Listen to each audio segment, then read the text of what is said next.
بسم اللہ الرحمن الرحیم وبہ نستعین انہ خیر ناصر ومعین وصلی اللہ علی محمد وآلہ الطاہرین۔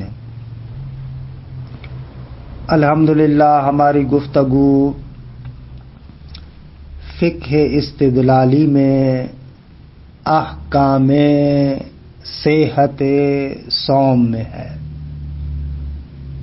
کہ روزے کے صحیح ہونے کے کچھ شرائط ہیں، ان شرائط کو بیان کیا اور ان شرائط کے دلائل کو بھی آپ کی خدمت میں عرض کیا۔ من جملہ شرائط میں سے یہ ہے کہ اگر مسافر جاہل ہے، مسافر کو پتہ نہیں ہے کہ سفر شرعی کی وجہ سے روزہ نہیں ہوتا، تو اس صورت میں ہم نے عرض کیا کہ اس کا روزہ درست ہے۔ سوال اس کی دلیل کیا ہے؟ فرماتے ہیں صحیح ہے عیسی ابن قاسم امام صادق علیہ السلام سے ہے، وہ اس مطلب پر دلالت کرتی ہے کہ اس صحیحہ میں وارد ہوتا ہے من صام فی السفر بجہالۃ لم یقضہ، اگر کسی بندے نے سفر میں جہالت کی وجہ سے روزہ رکھا تو اس کو دوبارہ قضا کرنے کی ضرورت نہیں ہے، یعنی اس کا روزہ درست ہے۔ البتہ اس کے علاوہ بھی روایات ہیں،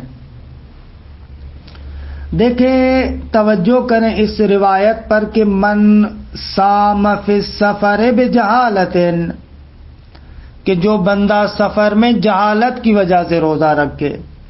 اب یہ بجہالۃ مطلق ہے، چاہے وہ بندہ اصل حکم سے جاہل ہو یا نہ اصل حکم سے جاہل نہیں ہے، حکم کی بعض خصوصیات سے جاہل ہے۔ مثلا بیچارے کو پتہ نہیں ہے کہ اگر کوئی بندہ قبل الزوال سفر کرے گا تو اس کا روزہ نہیں ہوتا، یا مثلا ایک بندہ سفر سے بعد الزوال آیا ہے، بعد الزوال پہنچا ہے، خوب اس کو پتہ نہیں ہے کہ اس کا روزہ نہیں ہوگا، کیونکہ اگر قبل الزوال سفر کرتا ہے تو روزہ نہیں ہوتا، لیکن اس کو پتہ نہیں ہے۔ اور اسی طریقے سے اگر وطن میں یا وہ جگہ جو حکم وطن میں ہے اس جگہ پر بعد الزوال پہنچتا ہے تو بھی روزہ نہیں ہوگا، ان خصوصیات کا اسے پتہ نہیں ہے، خوب جاہل ہے اور روزہ رکھ لیتا ہے، کہتے ہیں اس کو قضا نہیں کرنی پڑے گی۔ خوب یہ ایک نقطہ اور اس کی دلیل۔ دوسرا نقطہ، مشہور فقہا کا فتویٰ ہے کہ اگر انسان وطن سے یا جو وطن کے حکم میں جگہ ہے اس جگہ سے ماہ رمضان میں زوال کے بعد سفر کرے، خوب سب کا فتویٰ ہے، مشہور کا فتویٰ ہے کہ اس کا روزہ ہو جائے گا، درست ہے۔ البتہ اگر قبل الزوال سفر کرے تو روزہ نہیں ہوگا، خوب یہ مشہور فقہا کے درمیان، علماء کے درمیان۔ دلیل کیا ہے؟ فرماتے ہیں دلیل ہے صحیح ہے عبید ابن زرارہ امام صادق علیہ السلام سے کہ مولا فرماتے الرجل یسافر فی شہر رمضان یصوم و یفطر، کہ یہ سوال ہے عبید ابن زرارہ کا، مولا سے پوچھتا ہے کہ مولا اگر ایک شخص ماہ رمضان میں مسافرت کرتا ہے آیا اس کو روزہ کرنا پڑے گا یعنی روزہ رکھنا پڑے گا یا نہ اس کا روزہ نہیں ہوگا، اس پر افطار ہوگا، روزہ نہیں رکھے گا؟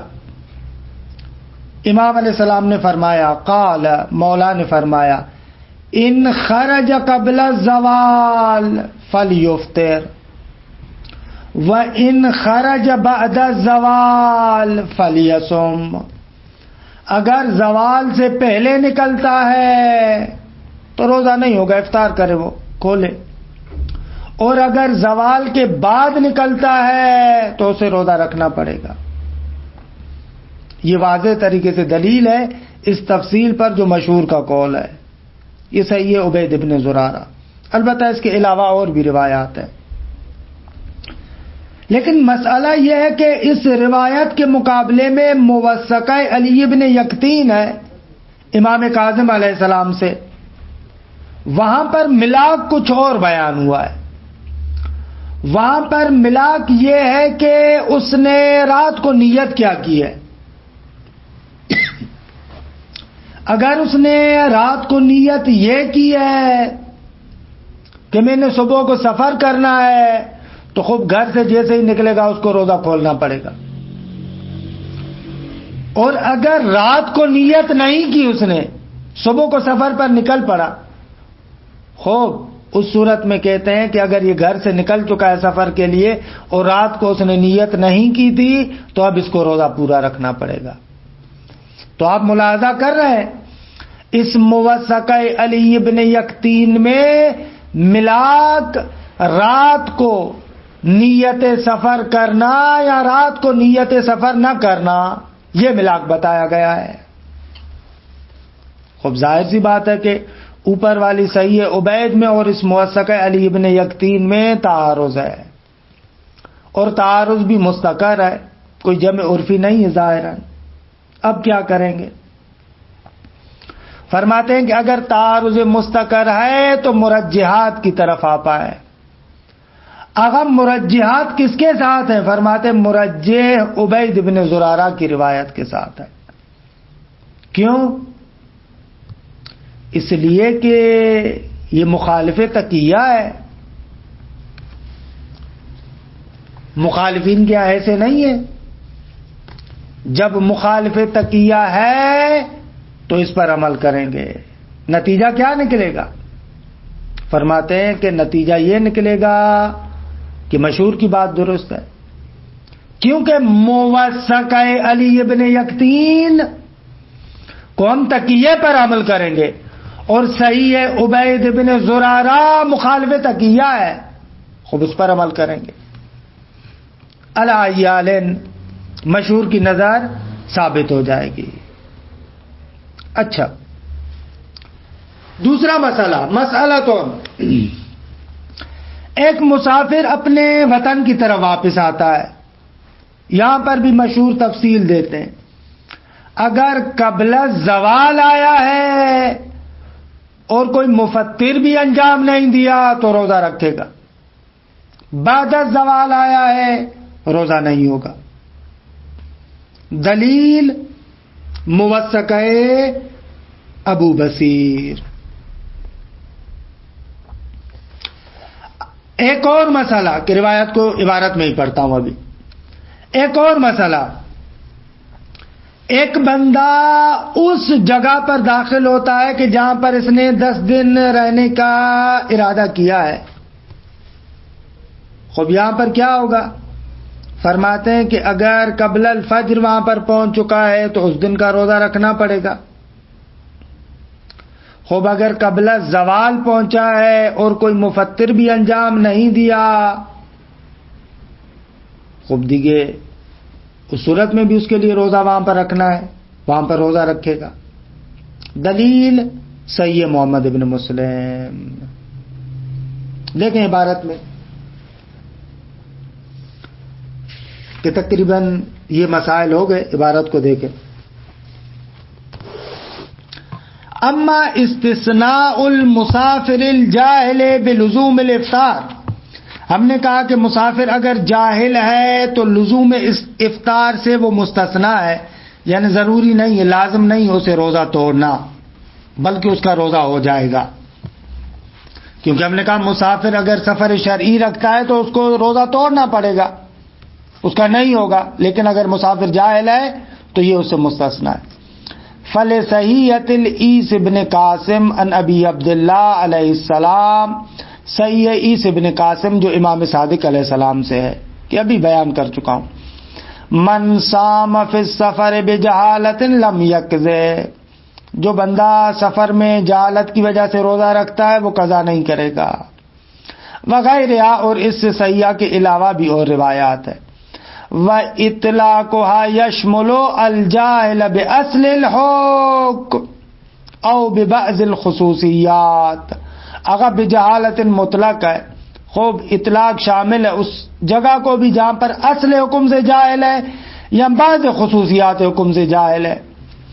بعض خصوصیات حکم سے جاہل ہے جیسے کلزوم الافطار علی من سافر قبل الزوال، جیسے مثلا اس کو پتہ نہیں ہے کہ بابا جو بندہ زوال سے پہلے سفر کرتا ہے اس پر روزہ کھولنا واجب ہے، اس کو پتہ نہیں ہے. وعاد بعدہ، یا مثلا جو بندہ زوال کے بعد آئے اس پر بھی لازم ہے کہ روزے کو کھولے، یعنی اس کا روزہ نہیں ہوگا، لیکن اس بندے کو پتہ نہیں ہے یہ اس کا روزہ ہو جائے گا. وَأَمَّا اسْتِثْنَاءُ السَّفَرِ بَعْدَ الزَّوَالِ، اگر بعد الزوال سفر کرے تو بھی اس کا روزہ ہوگا. بخلاف ما کان قبلہ، برخلاف اس صورت کے جب قبل الزوال سفر کرے تو روزہ نہیں ہوگا. فَهُوَ الرَّأْيُ الْمَشْهُورُ، مشہور مسئلہ یہی ہے. لصحیح عبید بن زرارہ عن ابی عبداللہ علیہ السلام کہ عبید بن زرارہ کہتے ہیں الرجل یسافر فی شہر رمضان یصوم و یفطر، ایک بندہ ماہ رمضان میں سفر کرتا ہے، روزہ رکھے گا یا کھولے گا. قال ان خرج قبل الزوال فلیفطر وان خرج بعد الزوال فلیصوم، اگر زوال سے پہلے نکلتا ہے تو کھولے گا اور اگر زوال کے بعد ہے تو رکھے گا. وغیرہ، اور اس سیاح کے علاوہ بھی ہے. اگر اوپر ہے لصحیح عبید بن زرارہ تو یہاں پر ہونا چاہیے وغیرہ ہی. اگر اوپر ہوتا لصحیحۃ عبید بن زرارہ تو یہاں پر ہوتا وغیرہ، لیکن ظاہراً عبارت میں یہاں پر اوپر صحیح لکھا ہے اور نیچے ہا کی ضمیر پلٹا رہا ہے تو یہ مناسب نہیں ہے. اوپر صحیح لکھا ہے صحیح عبید تو اب یہاں پر کہو وغیرہ ہی، لیکن معلوم ہے کہ انہوں نے توہم کیا ہے کہ اوپر میں نے صحیحہ لکھا ہے لہذا وغیرہ کہا ہے. لیکن الامر فی التذکیر والتأنیث سہلون، کہ بعض لوگ جان بوجھ کے اس جملے کو بھی غلط پڑھتے ہیں. الامر فی التذکیر والتأنیث سہلتون الا ان فی مقابلہ موثق علی ابن یقطین ان ابی الحسن موسیٰ علیہ السلام، فرماتے مگر اس صحیح عبید کے مقابلے میں موثق علی ابن یقطین ہے. موثق پہلے بھی بارہا عرض کیا ہے وہ روایت کے جس کے راوی ثقہ تو ہیں لیکن امامی اثنا عشری نہیں ہے. خوب علی ابن یقطین امام کاظم علیہ السلام سے نقل کرتے ہیں الرجل یسافر فی شہر رمضان ایفطر منزلہ، ایک بندہ ماہ رمضان میں سفر کرتا ہے کیا وہ گھر میں ہی روزہ کھولے گا. قال ان حدث نفسه فی اللیل بالسفر افطر اذا خرج من منزلہ، اگر رات کو اپنے ذہن میں اس نے سوچا تھا کہ میں نے سفر کرنا ہے تو گھر سے جیسے ہی نکلے گا تو روزہ کھولے گا. وَإِن لَمْ يُحَدِّثْ نَفْسَهُ مِنَ اللَّيْلَ، اگر رات میں خود اپنے آپ کو اس نے نہیں کہا تھا یعنی نیت نہیں کی تھی. ثُمَّ بَدَا لَهُ فِي السَّفَرِ، صبح کو اچانک سے ارادہ بن گیا کہ میں سفر کروں. أَتَمَّ صَوْمَهُ، تو اپنے روزے کو پورا رکھے گا. فرماتے ہیں اس کے مقابلے میں یہ موثق علی ابن یقطین وغیرہ اور غیر موثق علی ابن یقطین کے الدال جو دلالت کرنے والی ہے علی اعتبار تبییت النیہ، کہ بھئی رات کو نیت کی ہے یا نہیں، یہ معتبر ہے. خب اس کے مقابلے میں یہ ہے کیا کریں گے. فرماتے ہیں وَبِاسْتِقْرَارِ التَّعَارُض، اگر جمع عرفی ممکن نہ ہو اور تعارض مستقر ہو جائے، قِیلَ يُمْكِنُ تَرْجِیحُ الْأَوَّلِ، بعض بزرگان کہتے ہیں کہ اس صحیح عبید بن زرارہ کو مقدم کریں گے. کیوں؟ لِمُخَالَفَتِهِ لِلتَّقِیَّةِ، اس لیے کہ وہ، یا لِمُخَالِفَتِهِ لِلتَّقِیَّةِ، کیونکہ وہ تقیہ کے مخالف ہے. اب یہ مرحوم شیخ بارانی صاحب حدائق کا یہ نظریہ ہے. وَبِذَلِكَ يَثْبُتُ رَأْيُ الْمَشْهُورِ، اس کے ذریعے سے مشہور کا نظریہ ثابت ہو جائے گا. وَأَمَّا الْمُسَافِرُ الْعَائِدُ إِلَىٰ وَطَنِهِ، وہ بندہ جو سفر سے اپنے وطن کی طرف آ رہا ہے، فَالْمَشْهُورُ التَّفْصِيلُ فِيهِ، یہاں پر بھی مشہور ہے کہ اس میں تفصیل ہے. بَيْنَ قُدُومِهِ قَبْلَ الزَّوَالِ فَعَلَيْهِ الصَّوْمُ إِن لَمْ يَكُنْ قَدْ أَفْطَرَ، اگر زوال سے پہلے آ رہا ہے، کوئی مفطر بھی انجام نہیں دیا، اس پر روزہ واجب ہے. وما بعدہ، یعنی بعد الزوال، فلیس لہ ذالک، خوب دیکھیے اس صورت میں پھر اس کے لیے روزہ نہیں ہے. دلیل لموثق ابی بصیر، موثق ابو بصیر. سألتہ عن الرجل یقدم من سفر فی شہر رمضان، امام علیہ السلام سے میں نے سوال کیا اس شخص کے بارے میں کہ جو ماہ مبارک رمضان میں سفر سے آتا ہے. فقال ان قدم قبل زوال الشمس، امام نے فرمایا کہ اگر وہ زوال شمس سے پہلے آتا ہے، فعلیہ صیام ذلک اليوم، اس پر ضروری ہے کہ اس دن کا روزہ رکھے، ویعتد بہ، اور اس کی اعتنا کرے. البتہ یہ معلوم ہے کہ اگر مفطر انجام نہ دیا ہو تو. وغیرہ، اور اس روایت کے علاوہ بھی، اس موثق ابی بصیر کے علاوہ بھی. اجل، ہاں البتہ یہ ہے، استدراک کریں، ہوا قبل الوصول الی وطنہ بالخیار، وطن میں پہنچنے سے پہلے وہ مختار ہے، اس کی مرضی ہے رکھے یا نہ رکھے. وطن میں پہنچ گیا قبل الزوال اور مفطر بھی انجام نہیں دیا تو حتماً روزہ رکھنا پڑے گا. لیکن ابھی تک وطن میں نہیں پہنچا تو کہتے ہیں اس کو اختیار ہے. لصحیحۃ محمد ابن مسلم، صحیح محمد ابن مسلم ہے دلیل.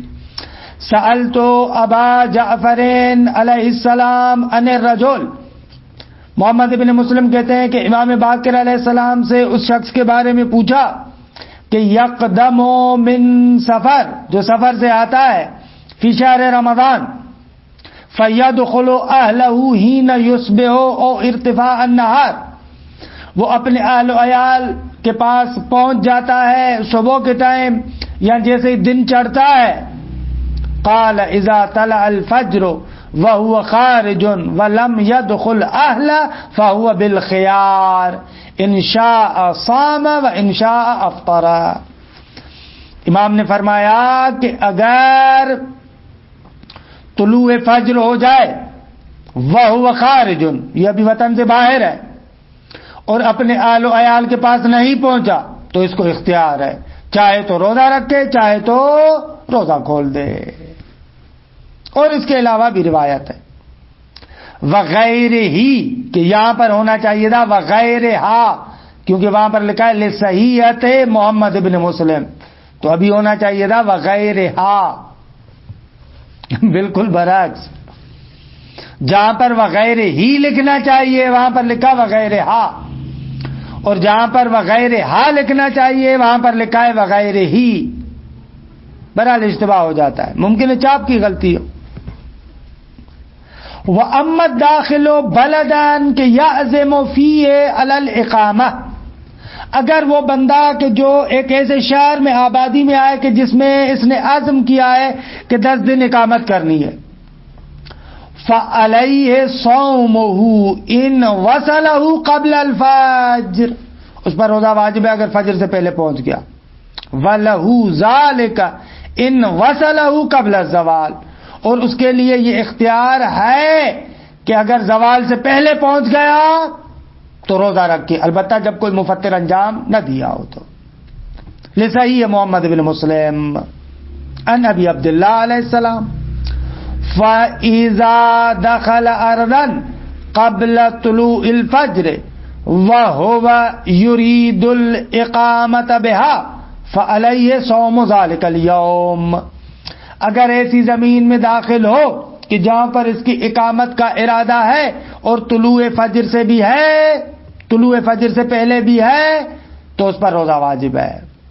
وَإِن دَخَلَ بَعْدَ طُلُوعِ الْفَجْرِ، اگر طلوع فجر کے بعد آیا ہے فَلَا صِيَامَ عَلَيْهِ وَإِن شَاءَ صَامَ، روزہ ضروری نہیں ہے لیکن اگر چاہے تو رکھ سکتا ہے. ہاذا، یہ اس روایت سے سمجھ میں آ رہا ہے. اس روایت سے یہ سمجھ میں آ رہا ہے کہ اگر طلوع فجر کے بعد آیا ہے تو اس پر روزہ واجب نہیں ہے، اگر چاہے تو رکھے. لیکن مشہور کا فتویٰ ایسے نہیں ہے. وَلَكِنَّ الْمَشْهُورَ وُجُوبُ الصَّوْمِ عَلَيْهِ مَتَى مَا وَصَلَ قَبْلَ الزَّوَالِ. مشہور کا فتویٰ تو ایسے ہے، اس پر روزہ واجب ہے اگر قبل الزوال آئے. خود فرق نہیں کرتا، بدون فرق بین ما قبل الفجر وما بعدہ، فرق نہیں پڑتا وہ طلوع فجر سے پہلے ہو یا طلوع فجر کے بعد ہو. مشہور ایسے کہتے ہیں، لیکن روایت میں ویسے ہے. کیا کریں؟ والاحتیاط یقتضی ذالک، اگر احتیاط کا تقاضا یہ کہ روزہ رکھے. لأن به یحصل التحفظ من مخالفتہم ومخالفت الصحیح، کیونکہ اگر مشہور کی بات پر عمل کرے گا تو خلاف مشہور بھی لازم نہیں آئے گا اور مخالفت صحیحہ بھی لازم نہیں آئے گی. اچھا، ایک اور مسئلہ کہ مریض نہ ہو، اگر مریض ہے تو اس پر روزہ واجب نہیں. دلیل آیہ کریمہ. اگر مرض میں آپ کہتے ہیں کہ وہ روزہ ضرر رسا ہو، آیت میں تو مطلق مرض ہے، ضرر کی بات کہاں سے لے کر آئے؟ جواب درست ہے کہ مرض ہے، لیکن مرض کا انصراف اسی ضرر کی طرف ہے. اگر ایسا مرض ہے جو اس کے لیے نقصان دے، اس کے لیے کہ روزہ نہ رکھے، یہ تو منصرف ہے اسی کی طرف. اس کے علاوہ صحیح محمد بن مسلم میں اس کی صراحت بھی موجود ہے. مسئلۃ، خوب آپ نے کہا کہ احراز ضرر کے لیے خوف کافی ہے. دلیل فرماتے ہیں کہ خوب احراز ضرر کے لیے خوف ضرر کافی ہے. یہ طریقے عقلائی ہے. ضرر کو پہچاننے کا عقلاء کے نزدیک طریقہ کیا ہے؟ یہی ہے طریقہ. خوب شارع نے اس عقلائی طریقے سے منع بھی نہیں کیا، لہذا تقریر معصوم بھی ہے، نتیجتاً حجت ہے. اس کے علاوہ آگا صحیح حریز میں مطلب واضح طریقے سے بیان بھی ہوا ہے. مسئلۃ، آپ نے کہا کہ قول طبیب حاذق جو سکا ہے حجت ہے. دلیل فرماتے ہیں یہ طریقے عقلائی ہے، شارع نے رد بھی نہیں کیا، امضاء سے ثابت ہو جائے گا. البتہ اگر آپ کو علم ہو کہ یہ غلط کہہ رہا ہے یا اطمینان ہو کہ یہ غلط کہہ رہا ہے، پھر حجت نہیں ہوگا، کیونکہ یہ برحال طریقے عقلائی ہے اور طریقے عقلائی اسی طریقے سے ہے. دیکھیں اس عبارت کے ٹکڑے کو بھی. وَأَمَّا اعتبار عدم المرض، ہم نے کہا کہ مریض نہ ہو، فَلِقَوْلِهِ تَعَالَى وَمَنْ كَانَ مَرِيضًا أَوْ عَلَى سَفَرٍ فَعِدَّةٌ مِّنْ أَيَّامٍ أُخَرَ. والنصوص شریفہ روایات بھی ہیں. وَأَمَّا اعتبار اسْتِلْزَامِهِ لِلضَّرَارِ، بھائی آپ نے تو فقط مرض کی بات نہیں کی، آپ تو کہہ رہے ہیں کہ ضرر کا مستلزم ہو. فَلِلْإِنصِرَافِ إِلَيْهِ، اگر مرض کا انصراف اسی کی طرف ہے کہ نقصان دہ بھی ہو. وَالتَّصْرِيحُ بِهِ فِي مِثْلِ صحیح محمد بن مسلم، نہ فقط یہ انصراف بلکہ صحیح محمد بن مسلم میں اس کی صراحت بھی موجود ہے. قلت لأبی عبداللہ علیہ السلام ما حد المریض اذا نکح فی الصیام.